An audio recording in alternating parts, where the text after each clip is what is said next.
couldn't walk to your door, couldn't bear to call. Welcome to the Radiant Enchantress Show today. Thank you for joining us. Thank you for joining us. Here's Anissa and Jane, and we're discussing once again my 8 rules to live by that I published in my book called Living and Succeeding. I think one of the most important things in life is to be able to live in the present moment, in the here and now. One of the things I think, and I was just sharing this with someone else yesterday, if you're, like right now, I'm sitting in my chair in my bedroom, looking out this beautiful view, talking to you, what is there to fear in this current moment? Nothing, right? So if you can replicate that in all areas of your life throughout your days, what would that feel like? Like there would be no fear, right?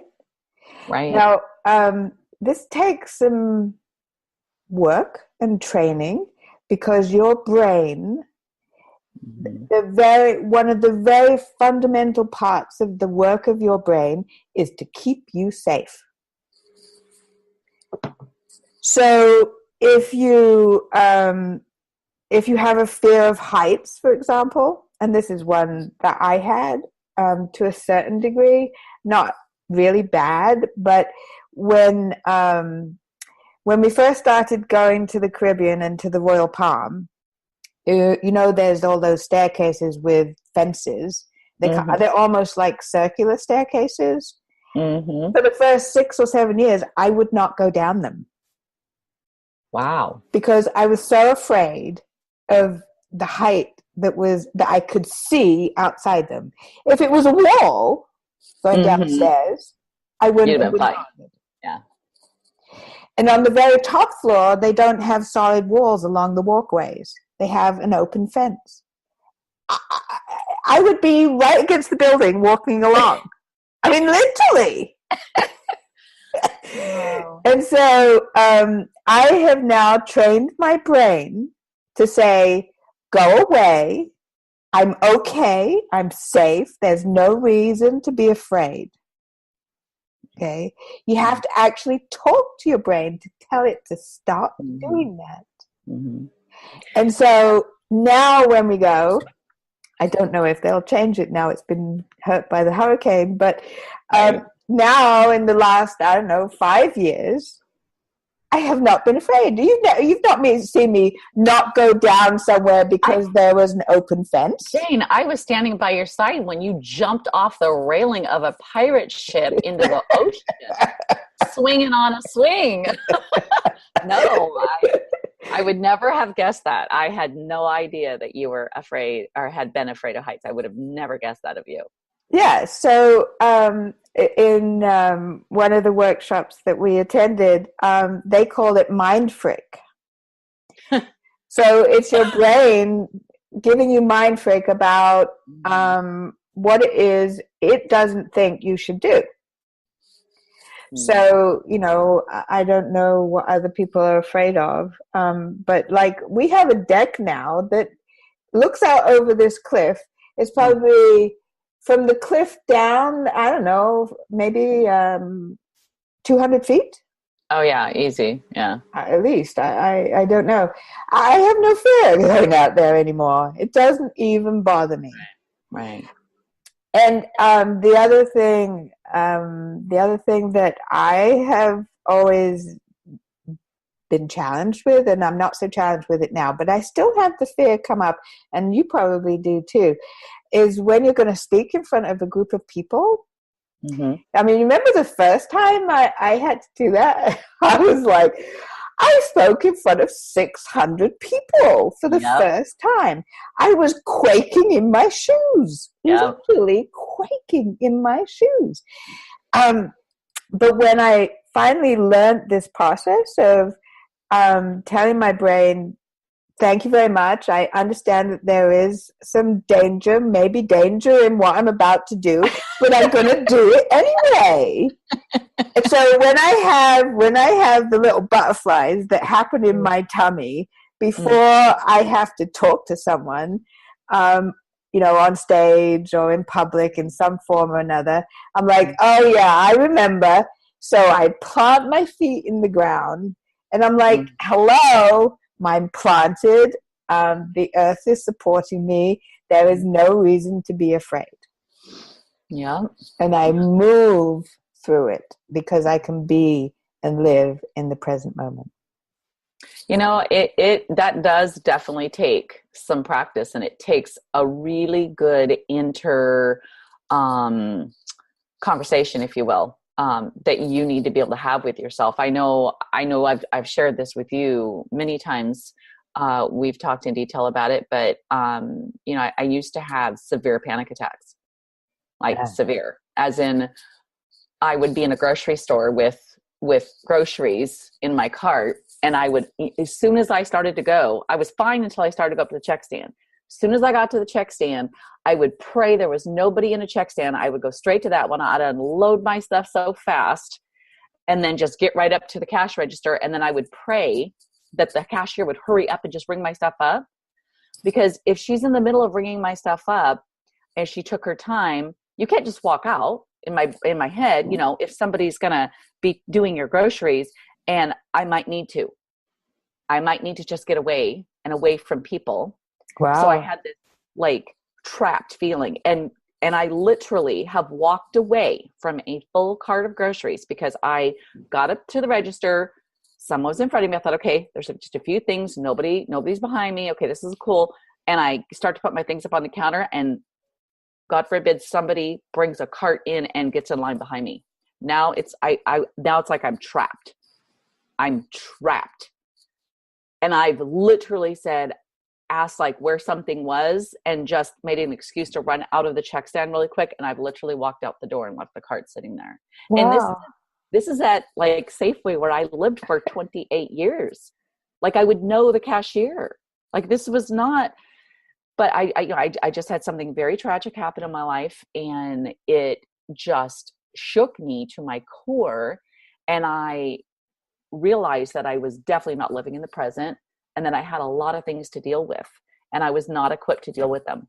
And so my brain said, okay, whoa, Anissa, I know you got all this stuff, but we've been shoving this down here for 26 years.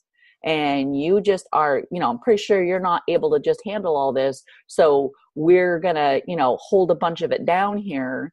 And in order to do that, I would have to not be present. So that was causing my panic attacks. So I, had to go through with a counselor, which was wonderful. And the Reiki lady that have talked about before in conversations. And learned how to become present, learned how to, as you said, I used to have to say, I literally talked to myself down off the ledge, if you will, in a grocery store line, in my head going, okay, you know what, Anissa, you're fine. There's someone standing behind you. You're going to be through this check stand in just a few minutes. Renee is your cashier. You know her. It will be fine. Put all your grocery, and I would organize my groceries, and I would just talk to myself while I'm doing that.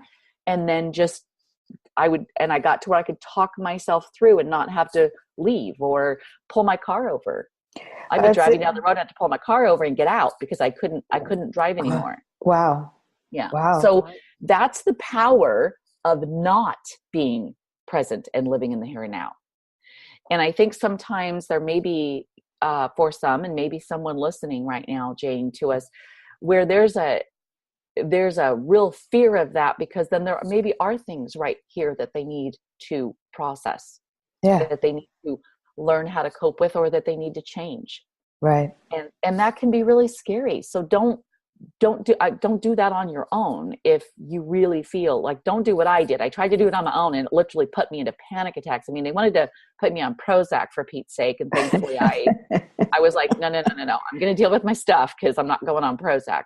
But a lot of people do that. So, and I'm not saying anything bad about anybody, by the way, who's taking Prozac. If you're listening to this, I didn't mean that. But please, this may be hard. You may not be able to do this on your own, and that's all right.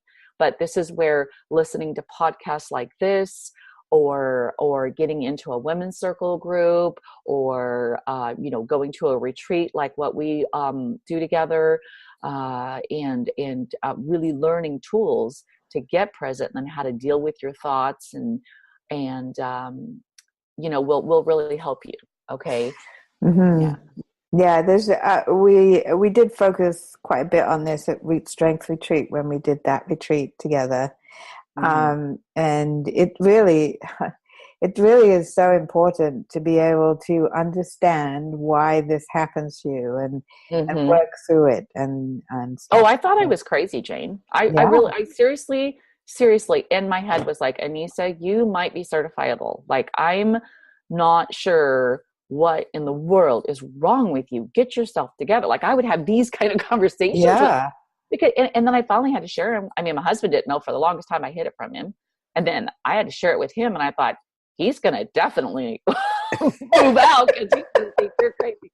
And he just looked at me and he was like, wow. Because like, to him, I'm sure that sounded crazy, but he was great and wonderful. So if you're having feelings like that, by the way, if you're having anxiety to that kind of level because of not being present and living in the here and now, share with somebody, and don't do it on your own. But learning that this was probably the second most difficult thing, Jane, besides the forgiveness exercises that I learned that I needed to really get a grip on and quickly and focus on, so that I had tools in my tool belt to be able to walk. Because even now I will have little mini, I can feel it now, but I know what it feels like coming on. Yeah. And I'll be like, okay, you know what? Thank you for that thought, but I'm going to go on with this. I am fine. I am here and I am grounded and I am present. And there is no anxiety in this moment. Yeah. And I'll say that to myself. And it's amazing what that does to just woosah me, and it's all good and I can move on. So, but it is a constant thing to do. And I think society today doesn't necessarily encourage us to live in the here and now. It always encourages us to strive for this and move for that. And, you'll be happy when is a big thing, because that's what the marketers, right? Consumerism is about that. I'll be happy when.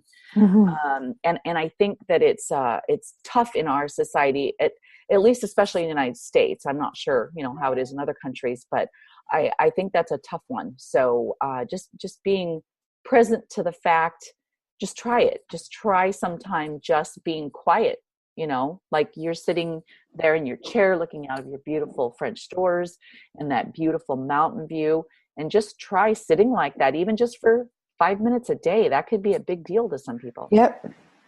Yeah, that's so cool. It's so true. And it's really something, it takes a while, but it really is something that you can train yourself to do. Absolutely. And, it does take a while, Jane. I started this, it's funny that you and I both kind of started on our journeys about the same time. Very interesting. Mm-hmm. And it was literally in 2005 was when I first started on the journey, but I really got on the journey and started doing the workshops and those things in 2007.